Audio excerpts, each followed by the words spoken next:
Oppenheimer. अगर afford कर सकते हो तो इस मूवी को आपके शहर में बने सबसे बेस्ट थिएटर में ही देखना। आईमैक्स या डिजिटल आईमैक्स का ऑप्शन ना हो तब भी एटलीस्ट 7.1 डॉल्बी एटमॉस थिएटर में ही देखना, चाहे कुछ भी हो जाए। ये मूवी थिएटर में देखना मिस मत करना, नहीं तो डिजिटल रिलीज के बाद बहुत पछताओगे। तो शुरू करते हैं इसकी स्टोरी से। इस मूवी का one of the best part है इसकी story telling. Father of atomic bomb Oppenheimer की कहानी कोई नई चीज नहीं है। सिंपल गूगल सर्च से आपको जे रॉबर्ट ओपेनहाइमर की रोलर कोस्टर लाइफ के बारे में सब कुछ पता चल जाएगा, उसके बचपन से लेकर बुढ़ापे तक का पूरा किस्सा। बट नोलन को कोई जेनरिक बायोग्राफी नहीं बनानी थी। अब नोलन की मूवी है तो ऑब्वियसली भाई साहब ने लीनियर स्ट्रेट लाइन में स्टोरी बताने की बजाय मल्टी लेयर स्टोरी टेलिंग का रास्ता चूज किया। यानी मूवी में एक ही टाइम पर पैरेलली 2 या 3 टाइमलाइंस और अलग अलग कैरेक्टर्स के पर्सपेक्टिव चल रहे होते हैं। बट इतना लेट स्ट्रक्चर होने के बावजूद भी आप स्टोरी और कैरेक्टर से पूरी तरह से कनेक्ट हो जाओगे। अगेन, इसे एक्सप्लेन करना थोड़ा मुश्किल है, you have to experience it. इसमें स्पॉइलर अलर्ट तो नहीं दे सकते, लेकिन एक बड़ा डिस्क्लेमर जरूर दूंगा कि ये कोई hyper reality science fiction action thriller movie नहीं है। आई नो पोस्टर और ट्रेलर देखकर बहुत सारे लोगों को ये गलत फहमी हुई होगी कि इसमें बस धमाके और थ्रिलर सीन्स देखने मिलेंगे, लेकिन ऐसा कुछ नहीं है। ये निहायती डायलॉग हैवी मूवी है और शायद नोलन के सबसे लॉन्गेस्ट मूवी में से एक। तो इंस्टाग्राम रील्स देख देख कर जिन लोगों के अटेंशन स्पैम की धज्जियां उड़ गई हैं, वो इस मूवी से बस 15-20 मिनट्स में ही बोर हो जाएंगे, क्योंकि ये एक स्लो बर्न पावरफुल डायलॉग से भरी हुई मूवी है। और क्योंकि क्रिस्टोफर नोलन ने बनाई है तो वो डायलॉग्स भी ऐसे स्पून फीडिंग डायलॉग्स नहीं है। साइंस, हिस्ट्री और पॉलिटिक्स से भरपूर कॉम्प्लिकेटेड क्लासिक नोलन फ्लिक्स। अगर बाकी सब पर रिसर्च नहीं कर सकते तो at least fission versus fusion reaction के बारे में बेसिक पढ़कर तो जरूर जाना, क्योंकि ये चीज इस मूवी में बार बार आएगी। बेसिकली फ्यूजन रिएक्शन यानी लाइट एटॉमिक न्यूक्लियाई का आपस में कंबाइन होकर एनर्जी रिलीज करना, और फिजन रिएक्शन यानी 2 एटॉमिक लाइट न्यूक्लियाई का स्प्लिट होकर एनर्जी रिलीज करना। Fusion combine, fission splitting. Atomic bomb में न्यूक्लियर फिजन रिएक्शन यूज होता है और हाइड्रोजन बॉम्ब्स में न्यूक्लियर फ्यूजन। बस अब इसके ज्यादा डिटेल में नहीं जाते। बस नोलन की ऐसी मूवी हो सकती है जहां पर रिव्यूज में भी कंसेप्ट एक्सप्लेन करने पड़ रहे हैं। एनीवेज, तो ये बायोग्राफी होने के साथ साथ एक thriller, horror, suspense, interview espionage, self realization movie भी है। यस, ये सारे जॉनरास मिक्स करके एक ही मूवी। स्पेशली इसके इंटरव्यू इंटरोगेशन सीन्स देखने में बड़ा मजा आता है।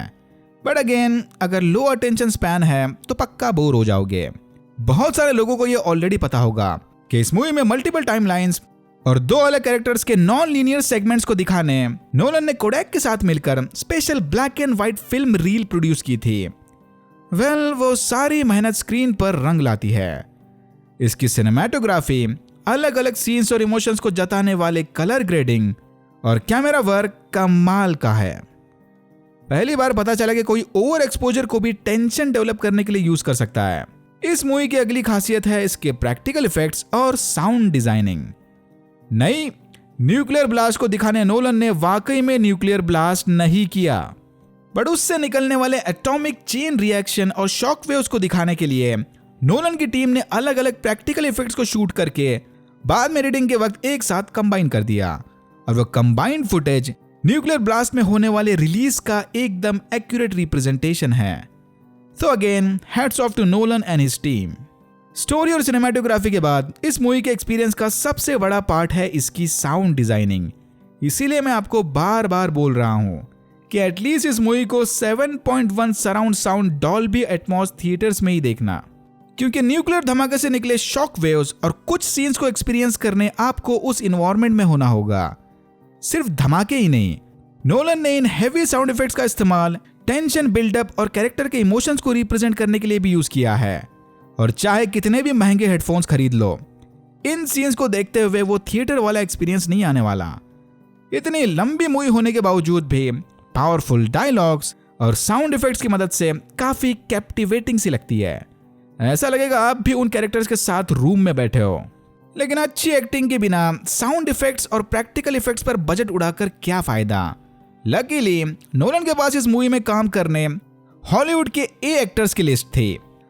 छोटे से छोटे सिंपल रोल प्ले करने भी नोलन ऐसे ऐसे तोप एक्टर्स को उठाकर लाए थे कि क्या कहने।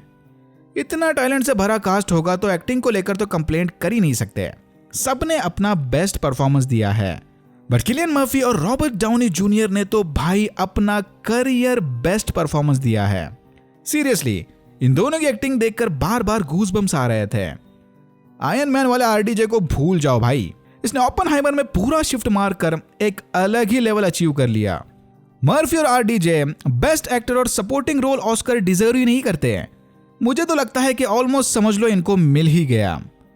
दोनों के कुछ सीन्स तो इतने इंटेंस हैं कि पलक ना झपकाने की वजह से आंख में पानी आ रहा था। और नहीं, मैं फालतू में ओवर हाइप नहीं कर रहा हूं। मूवी देखने के बाद आपको समझ आएगा कि मैं यहां पर किन सीन्स की बात कर रहा था। तो long story short, atomic bomb वाले फिजन रिएक्टर कोर की तरह ही एक्सप्लोड होने से पहले ये मूवी आपके दिमाग को इम्प्लोड कर देगी।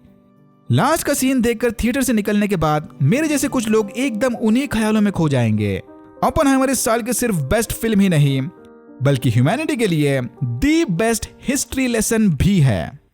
मैनकाइंड के इवोल्यूशन को लेकर एक कंट्रोवर्शियल बात यह है कि जब भी हमें तरक्की करने की आजादी मिलती है साला हम हमारे ही एक्सटिंक्शन का बंदोबस्त कर लेते हैं। माना कि शुरू में हमारे इंटेंशंस अच्छे होते हैं बट बाद में वही चीज आगे चल के ह्यूमैनिटी के सेल्फ डिस्ट्रक्शन का रीजन बनती है।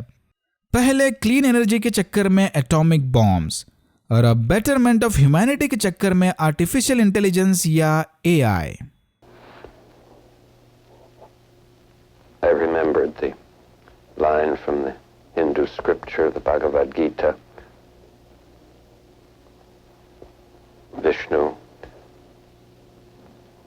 is trying to persuade the prince that he should do his duty, and to impress him takes on his multi-armed form and says, "Now I am become death, the destroyer of worlds." I suppose we all thought that one way or another.